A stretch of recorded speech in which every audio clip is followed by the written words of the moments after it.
ഈശോയിൽ സ്നേഹമുള്ള സഹോദരങ്ങളെ, ഇന്ന് ഈശോ തൻ്റെ സഭയെ പഠിപ്പിക്കുന്നത് ഇൽ പോയമ ഡെൽ മൂഡിയോ അത് ദൈവമനുഷ്യനെ സ്നേഹിക്കുക എന്ന പുസ്തകങ്ങളിലൂടെ പഠിപ്പിക്കുന്നത് താൻ എന്തുകൊണ്ടാണ് 12 അപ്പസ്തോലന്മാരെ കൂടാതെ 72 ശിഷ്യന്മാരെ തിരഞ്ഞെടുത്തത്.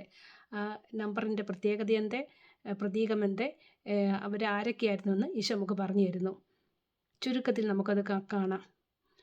നാം കാണുന്നുണ്ട് 2 ദിനവൃത്താന്തം 28 നാം കാണുന്നുണ്ട് ആഹാസ് എന്ന യൂദയ രാജാവിനെ കുറിച്ച്. യഹോവയെ സത്യദൈവമായ യഹോവയിൽ നിന്ന് അകന്ന് ജീവിച്ച ആഹാസ് ബാൽദേവനെയും മറ്റു വിജാതീയ ദേവന്മാരെയും ആരാധിച്ചിരുന്നു.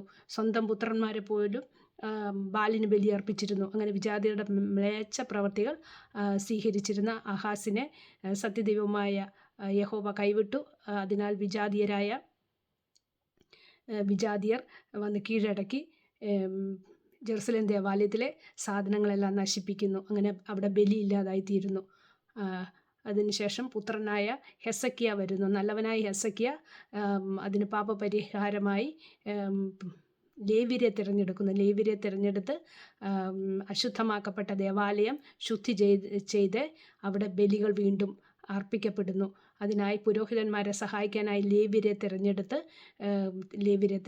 അതിൻ്റെ പ്രതീകമാണ് ഈശോ 72 ശിഷ്യന്മാരെ തിരഞ്ഞെടുത്തതെന്ന് ഈശോ നമുക്ക് പറഞ്ഞു തരുന്നു. അവരാരൊക്കെയാണെന്ന് നമുക്കൊന്ന് നോക്കാം.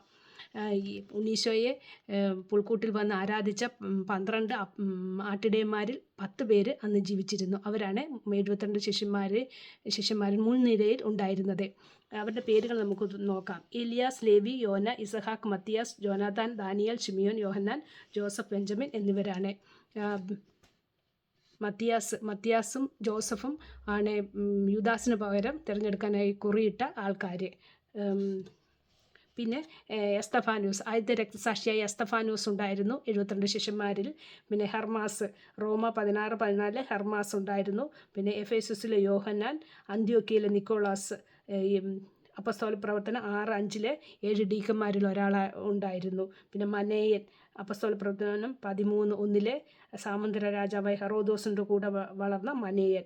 ഇങ്ങനെ ഇവർ എല്ലാം ഉണ്ടായിരുന്നു. പിന്നെ കൂടാതെ എമ്മാവൂസിലെ ജോസഫ്, സോളമൻ, ഗലീല ബെത്ലഹേമിലെ ആബേൽ, കൊറാസിമിലെ സാമുവേലും ആബേലും, അഗാപ്പോ, നസ്രത്തിലെ അസേറും ഇസ്മയേലും, കൊറാസിമിലെ ഏലിയാസ്, ഇങ്ങനെ തുടങ്ങിയ ആൾക്കാരുണ്ടായിരുന്നു ഈശോ നമുക്ക് പറഞ്ഞു തരുന്നു.